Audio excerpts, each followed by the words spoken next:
the techniques I use to paint evening reflections. I currently work with acrylic, a medium I've loved and used since I first began painting in April of 2022. This is a 16 by 20 inch size canvas and of course is painted with acrylic. I would like to mention a few things about the mood. Notice how the soft light in the cabin windows, the wispy smoke rising from the chimney, and the placid reflection of the sky on the water all give this painting a very peaceful mood. I've also left the background substantially dark to evoke that feeling of mystery, and I've kept the overall tone of the painting dark to suggest evening time and to let the sky and the reflection of the sky and the water stand out against the rest of the painting, creating drama. Notice how the warm feel of the painting implies that the sky is reflecting all its colors on the landscape beneath. If you would like to see or purchase any of my art, including this one, please check out my website at jonathanschlichterartist.com. Or if you would like to stay updated on my latest pieces of art, then simply subscribe to my email list at the bottom of my first webpage. Let's go ahead and get started on evening reflections. Now, generally the first step in a painting is making a sketch of it, because that just kind of gives you an idea where you want to go. It's not a good idea, in my opinion. I don't like just to mix paint and then start painting on a canvas and have no idea where you want to go. I like to get it sketched out on a piece of paper, and it's also a good idea to get it on a piece of paper that's proportional to your painting, so you don't have to worry about changing the proportions. Now, a few tips for planning your painting. For this style of painting, landscape painting, you generally don't want the flow of your painting to parallel to the flatness of your canvas, like your skyline, for instance. You wouldn't want it to be perfectly parallel to the top of the canvas, because that generally just doesn't look very beautiful. So you want it to kind of slope down one way or the other, and you don't want it symmetrical either. You wouldn't want it to slope down in the middle generally. And also the main focus of your object, generally you want to be slightly offset. You don't want it directly in the center of the painting, because that doesn't look good in most cases. So just a few tips for planning your painting. Just kind of notice how everything kind of has a flowy motion. Even right here where the water starts, it kind of flows in. It kind of does this and then comes back up a little bit. Just keep that in mind as you're planning your painting to make it nice and flowy. So we're going to start on the sky first, and it's going to be kind of crimson red down here. It's going to fade into a cream right here, and at the very end we're going to get a little bit of green in there. And this is evening time, so I feel like these colors will be very effective to kind of create that mood of evening. And so let's go ahead and mix those colors, and then we'll be ready to get painting. Alright, so we've got our colors mixed here, and what I've done is to create this kind of pink tone, I've mixed red, white, and just a few different colors, a little bit of brown, a little bit of yellow, just a few different colors to kind of create that pink tone, but it's mainly red and white. And then for our cream tone, we have kind of those same colors, but with more brown and more yellow, orangish kind of colors. So that's what we have here for our two colors. We're now going to add some retarder into the colors. Now this extends the drying time, so then we're able to blend them on the canvas before anything dries. This is very helpful, and it's definitely necessary when you're doing something like a sky. If you don't paint in oils, if you're using acrylic, you definitely need to add this on. So we're just going to kind of mix it in with there, and then we'll be ready to kind of paint it on. And one more thing, if you have your sketch ready, make sure and darken the lines that are set up here, so you can just, it's opaque when you add the retarder, so you want to be able to see what's through the paint so you can know where to go next. So let's go ahead and just add that on there.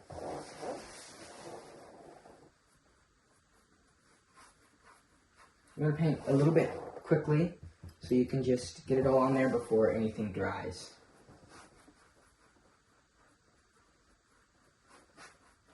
Alright, so we've finished the sky now, and I've also painted some distant mountains and some distant trees in the background here. And the way to achieve kind of objects that look misty kind of in the background, a good way to achieve that is you always want to make them more gray and add blue to them oftentimes.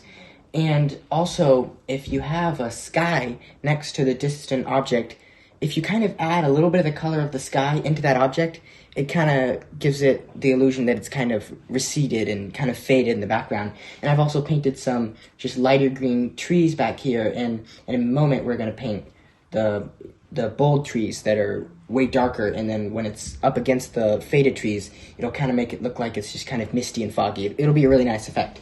So I'm just going to talk a little bit about layers. You always want to be wise in the way that you paint your layers. So it obviously would not be wise, since these trees have intricate detail on them, it would not be wise to paint the trees, every little leaf, and then come back and paint the sky next. Then you'd have to paint all around it, and that would be very difficult. So just be wise with your layers and make sure you're painting in a wise fashion. It'll be way easier in the end.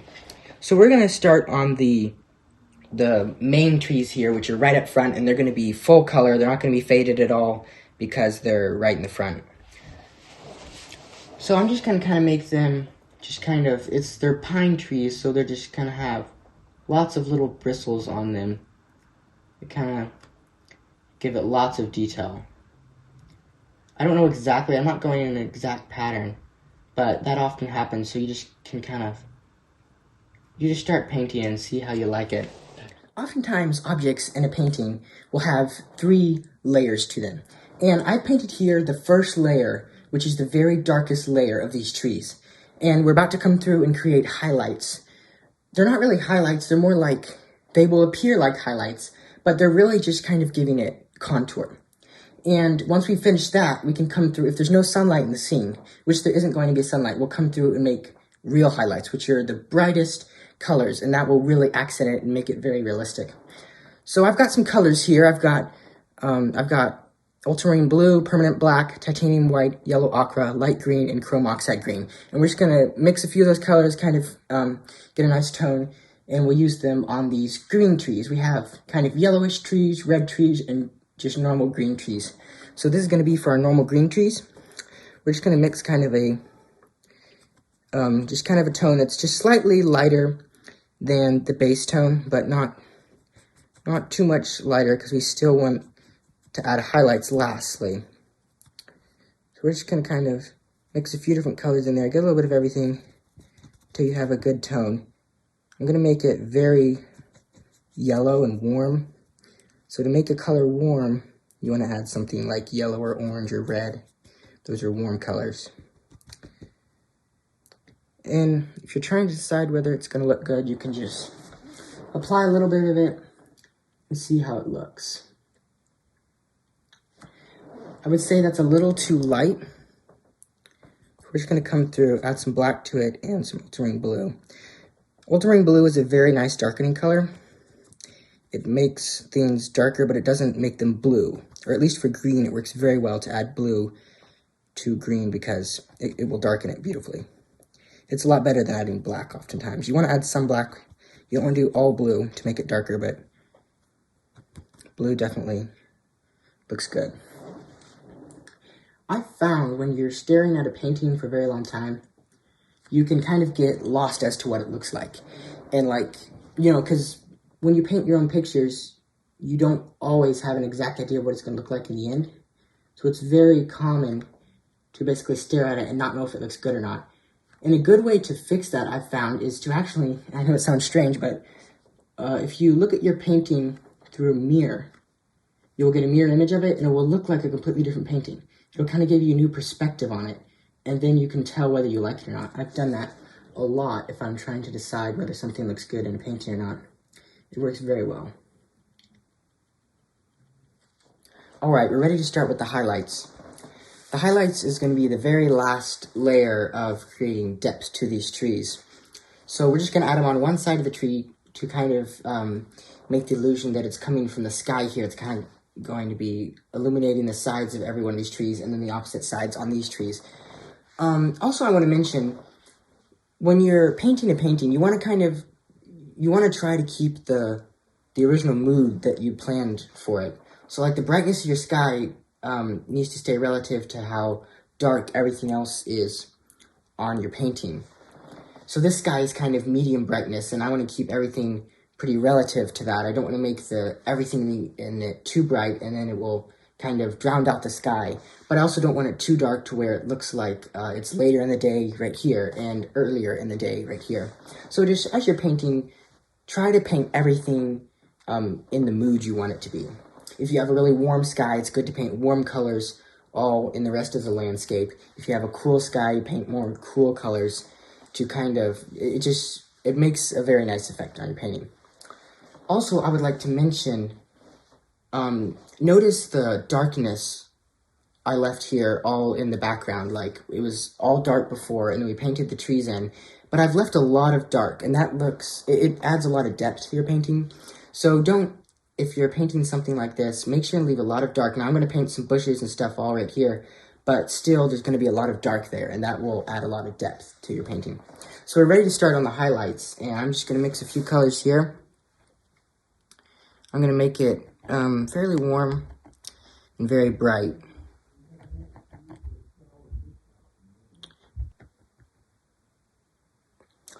Alright, so I'm going to test my color here and make sure it's a good color. Looks pretty good. So we're just going to kind of, this is the last phase, and it's usually very effective. If you don't have sunlight in your scene, highlights are really fun. They kind of serve the purpose of sunlight to make it very 3D and realistic. So we're just going to add it to one side of the tree. Kind of give it a... It kind of looks like the sky is reflecting on the trees, which is supposed to be what's happening. So just kind of paint. You want it very warm, because the sky is warm. So I'm working on the bottom half of the painting now. And right now I'm just going to brighten this path here and just make it kind of stand out. It's going to be pretty cool, more cool color, not very warm. You know, it's just going to kind of stand out. I like to do that with these paths. It's a very nice effect.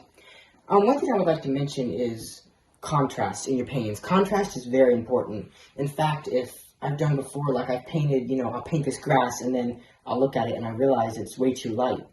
And it looks way too light because I painted the entire thing bright.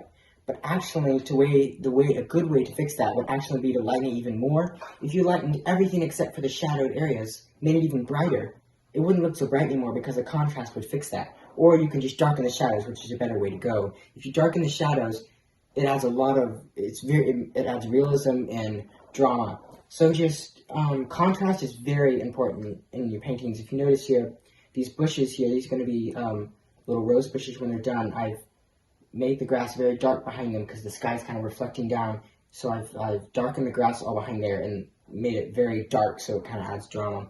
And I've also left a lot of dark back here. And also, when you leave a lot of dark like that, if you painted everything that was there that your eye could see, there wouldn't be anything left for your eye not to be able to see. So when you leave a lot of dark, it kind of creates mystery for the viewer, and they imagine what would be there if it were painted, but since it's not, they can fill in with their own details, basically. So it's always good to leave a lot of dark in your painting. So I'm going to start the road here. Basically, I'm just adding kind of a bright color. It's gonna make the road stand out a lot.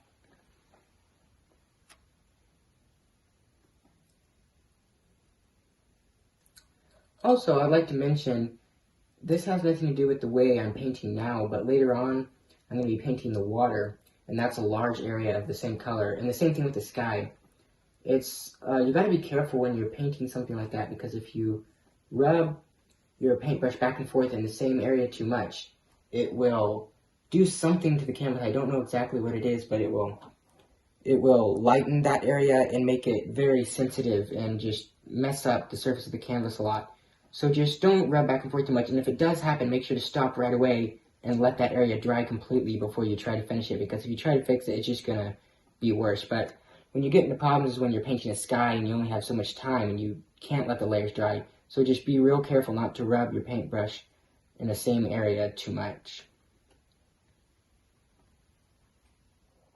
So I've painted the dock and retaining wall here, and these are wood, so they're going to be just a regular brown color. And I'm just going to add those lighter colors that kind of just make it realistic. It's not a fancy color, just basically a lighter version of brown. It's pretty cool, but it's also going to be a little bit warm, kind of basically reflecting the colors from the sky, but also cool to show that there's not sunlight. It's later in the day. So I'm just going to paint those highlights that kind of make it look realistic. So I'm going to start on the water now. And water it can be a little difficult to learn how to paint, but basically water you don't want to be detailed when it's going to be reflecting objects, but you generally don't want it to be detailed. You want it as simple as possible and just kind of, you want everything to be pretty blended and not very detailed when you're painting reflections and stuff. And also, it's a little hard.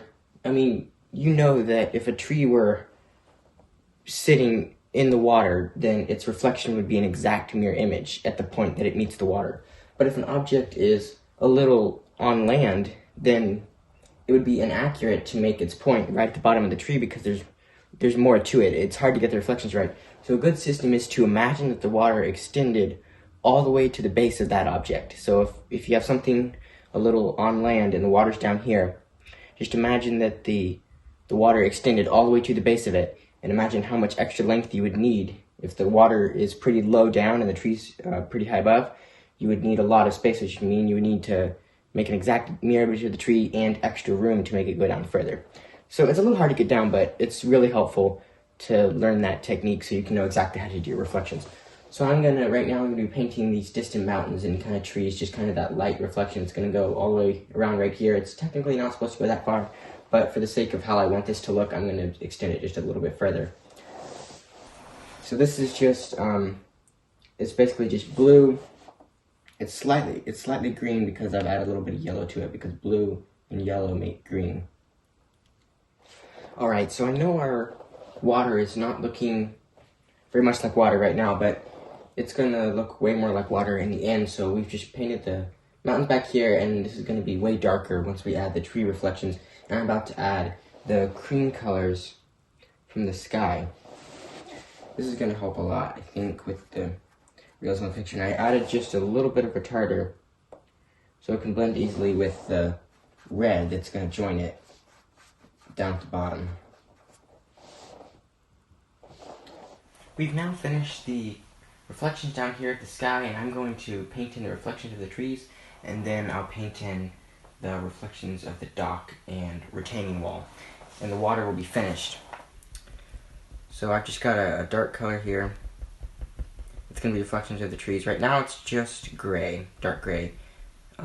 After I paint that down, I'm going to go through and paint a little bit of color in the reflections for the red and green trees. This just needs to be very blended and just very blended together. It's best to do when the underlying layer is wet, but if it dries before, it's okay. You just want to make sure and blend it very well. So I've painted the base layer for the house here, and I'm just gonna paint the lighter color that will bring in the shape of logs. I would like to mention something about the placement of if you have something such as a cabin in the scene, the placement of it is very important. Not only the placement on the canvas, but actually the position that it's in affects the way the viewers think of it. So, like, notice how the shape of the flow of the painting is kind of like this and comes back down, back up. And notice how I've positioned my house to where it kind of does the same thing in a different way, but the peak is off to the side. The peak of this painting is off to the side. So the peak isn't in the middle or on this side, it's off to this side, which is the same as this. So just make sure you're placing your house in such a way that it helps with just the overall flow of the painting. So I'm about to start adding the light inside the windows and on the grass and ground all around it. This is actually one of my favorite parts about painting, is the very end. It's those final touches that are just always really fun to do.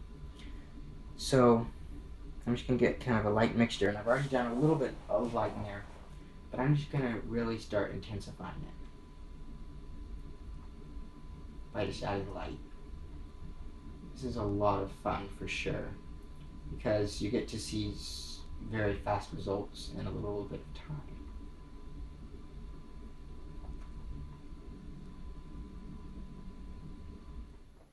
So our painting is just about finished. I'm lastly going to add the smoke rising up from the chimney, which will kind of give it a homey feel to this cabin. So I've mixed my colors already, and I'm just going to add a very gentle smoke.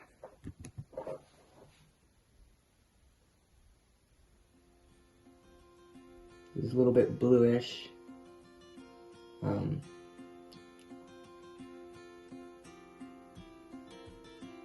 I'll get my form down and then I'll kind of widen it and make it more realistic a little bit.